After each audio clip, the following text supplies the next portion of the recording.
užkrečiamų lygų valdymo sistemos Lietuvoje stiprinimas, tai aspergiliozės prevencijos metodinės rekomendacijos. Šios rekomendacijos skirtos sveikatos priežiūros specialistams ir visuomenei. Metodinėse rekomendacijose apžvelgta epidemiologija, invazinė plaučių aspergiliozė, alerginė bronchopulmonalinė aspergiliozė, aspergiloma, kitos aspergiliozės formos, diagnostika ir profilaktika.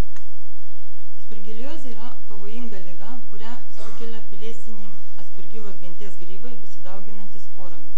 Šie pelėsiai labiau paplitę aplinkoje, jų yra beveik visur, tiek buityje, ant įvairių paviršių, tiek lauke, dirvožemyje. Aspergilo aptinkama net burnoje. Svarbu tai, kad įprastomis sąlygomis šis grybas nesukelia ligos. Jis pavojingas tik tuomet, kai labiau nusilpsta žmogaus imuninė sistema. Įkvėpus jų sporų dažniausiai pažeidžiami plaučiai, bet gali būti paveikiami ir kiti organai. Aspergilos genties grybai pasunkina pagrindinės ligos eigą ir padidina ligonių, kurių imuninė sistema nusilpusi, mirštamumą. Aspergiliozės paplitimas Europos regione 2010 metais vidutiniškai tarp visų plaučių ligų sirgusių ligonių buvo 2,5%. Tai 900 tūkstančių gyventojų sirgo alerginė bronchopulmonalinė aspergiliozė, 240 tūkstančių suaugusių europiečių diagnozuota lėtinė plaučių aspergiliozė. Ligoniams sergantis ūmia mieloidinė leukemija po kraujo kamieninių ląstelių transplantacijos yra didelė, apie 7% tikimybė susirgti invazinę aspergiliozę. Nuo 2000 iki 2011 metų Lietuvos sveikatos mokslo universiteto Kauno klinikose buvo atliktas tyrimas, kurio tikslas buvo įvertinti persodinimo operacijų ankstyvuosius ir vėlyvuosius rezultatus. Išnagrinėti 23 pacientai, kuriems atliktas širdies persodinimo operacijos ir įvertintos ankstyvojo ir vėlyvojo pooperacinio laikotarpio komplikacijos. Tai buvo išaiškinta, kad vienam iš 23 pacientų buvo nustatyta plaučių aspergiliozės komplikacija. Aspergiliozę sukelia tam tikri mikroorganizmai besidauginantys sporomis ir vadinami grybeliais. Nustatyta apie 200 rūšių jų. 16 iš jų pavojingi žmogui ir sukelia ligas. Pavojingiausias aspergilus rūšis tai aspergilus flavus. Jis antras pagal paplitimą tarp pelėsinių grybų, gamina kancerogeninį mikrotoksiną, aflatoksiną, kuris dažniausiai teršia maisto produktus, pavyzdžiui, riešutus. Aspergillus fumigatus dažniausiai sukeliantis infekcijas žmogui, nei bet kuris kitas aspergillus rūšies grybas. Sukelia sunkias alerginės reakcijas, labiausiai termofilinis grybelis. Gali aplinkoje augti nuo 20 iki 55 laipsnių Celsius ir išgyvena net iki 75.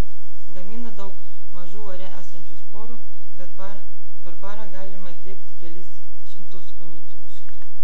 Aspergillus niger gausiausiai paplitusi rūšis gamtoje, gali augti ant įvairių medžiagų, namuose dažniausiai pasitaiko ant drėgnų sienų. Pagal žmonių sergamumą yra trečias tarp visų aspergillus grybo rūšių.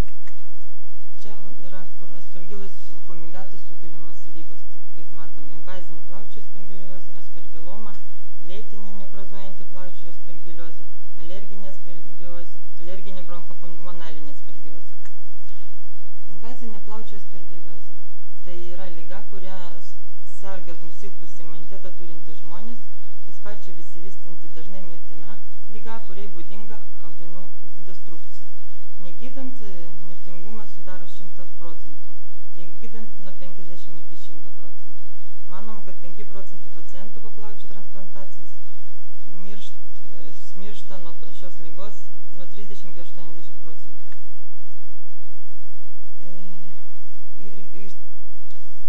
Dažnis rizikos grupai aspergiliozės yra, pavyzdžiui, po citotoksinės terapijos sukeltos bronchocitopenijos iki 70%. Alerginė bronchopulmonalinė aspergiliozė. Jautriems asmenims aspergillus fumigatus sukelia alerginė bronchopulmonalinė aspergiliozė, alerginį sinusitą, alerginį alveolitą. Bet alerginė bronchopulmonalinė aspergiliozė taip pat sunkiausia komplikacija.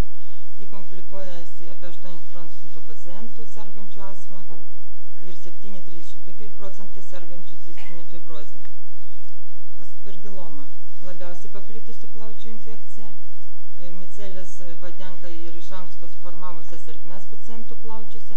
Ertmių formavimo priežastis gali būti terminalinė sarkoidozės stadija arba kitos intersticinės plaučių lygos, tokios kaip pneumokoniozė, bronchektazė, kai sergant cistinę fibrozę arba alerginę bronchopulmonalinę aspergiliozę išsivysto plaučių abscesas, plaučių infarktas, atipinė mikobakterijų infekcija, hematoma, pneumonija ir kitos.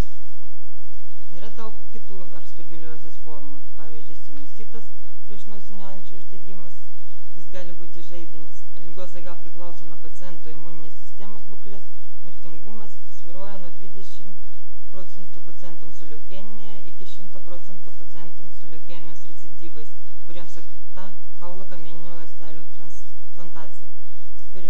Aspergiliozinis otitas, išorinė klausos kanalo grybelinė infekcija, akių infekcijos, po chirurginių intervencijų dažnai po kataraktos pašalinimo arba plinta per kraują pacientus, kurių imunitetas nusilpęs, intraveninių narkotinių medžiagų vartotojas ir sergantis aspergillus endokarditu. Dar gali būti centrinės nervų sistemos, tai labai retai pasitaiko, bet didelė mirtingumo komplikacija.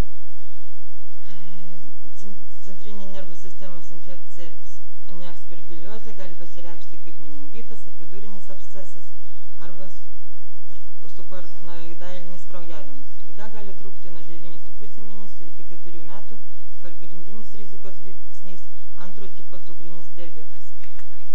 Dar gali būti osteomielitas, ši komplikacija gali pasireikšti po trauminių susižalojimų, chirurginių intervencijų, bet plinta ir per kraują, ypač pacientams sergantiems lėtinį granulomatozę. Dažniau būna stuburo disko osteomielitas, sąnarių retai. Odos aspergiliozė sukelia irgi aspergillus fumigatus, kaip pirminė infekcija pasireiškia retai, dažniausia susirgama plaučių aspergiliozė, o po to pereina į kitus organus ir odą. Odos pažeidimai pasireiškia 5–10% pacientams sergantiems aspergiliozę. Endokarditas.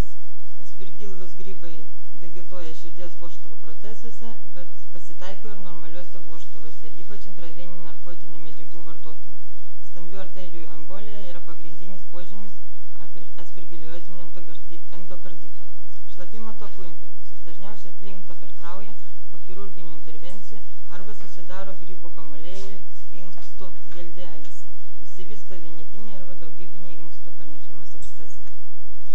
Diagnozuoti šią ligą yra labai sunku, taikomi klinikiniai kriterijai nespecifiniai, pavyzdžiui, karščiavimas, išskyros iš kvėpavimo takų, bronchų spazmai, dusulys, laboratoriniai, mikrobiologiniai tyrimai atliekami skreplių, šlapimo, kraujo pasėlį, biologiniai markeriai antikūnių nustatymas, serologiniai metodai, pavyzdžiui, imunofermentinis testas, galaktomanano antigenų nustatyti, histologiniai metodai, biopsija. Instrumentiniai metodai taikomi rentgenologiniai, atliekama krūtinės ląstos rentgenogramą, radiologinį plaučių kompiuterinę tomografiją ir optinę fibroskopiją, paimamas išskyros iš giliųjų kvėpavimo takų. Čia dažniausiai yra hospitalinė infekcija ir hospitalinė ligų epidemiologinė priežiūra ir valdymas sveikatos priežiūros įstaigose organizuojami ir vykdoma pagal sveikatos apsaugos ministro dėl hospitalinių infekcijų epidemiologinės priežiūros ir valdymo nustatytą tvarką. Profilaktika, tai čia taikomi įvairios prevencinės priemonės ir skirtumas statybos ir vėdinimo, infekcijų kontrolės, chemoprofilaktika ir yra kitos profilaktinės priemonės. Tai statybos ir vėdinimo priemonės, tai yra tikslas sumažinti dulkių statybos vietoje ir priemonės skirtos didesnės rizikos grupių pacientams apsaugoti. Infekcijų kontrolės priemonės, tai mokymo personalo, dulkių sulaikymas, siekiant sumažinti dulkių atsiradimą darbo aplinkoje, išvengti dulkių skverbimas į patalpas, kur yra pacientai. Valymas, tai rekomenduojama kuo dažniau drėgnai valyti dulkės tose vietose, kur jų susikaupia dažniausiai. Ir kad judėjimas būtų statybos metu, kad turi būti eismas nukreiptas nuo paciento, švari ir sterili įranga turi būti transportuojama atskirais maršrutais, izoliuotais nuo statybinės zonos. Taip padidėjusios rizikos grupių pacientams rekomenduojama chemoprofilaktika prieš gyvybiniais vaistais, ypač jei ligoninėje atliekamas remonto darbai atliekami. Kitos yra profilaktinės priemonės.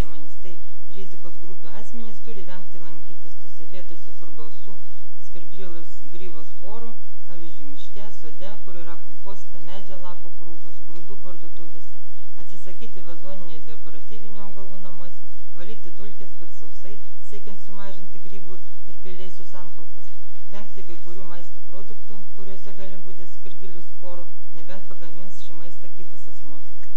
Vengti bet kurios veiklos, kur gali būti spirgilių sporų, pavyzdžiui, sąjungininkystės.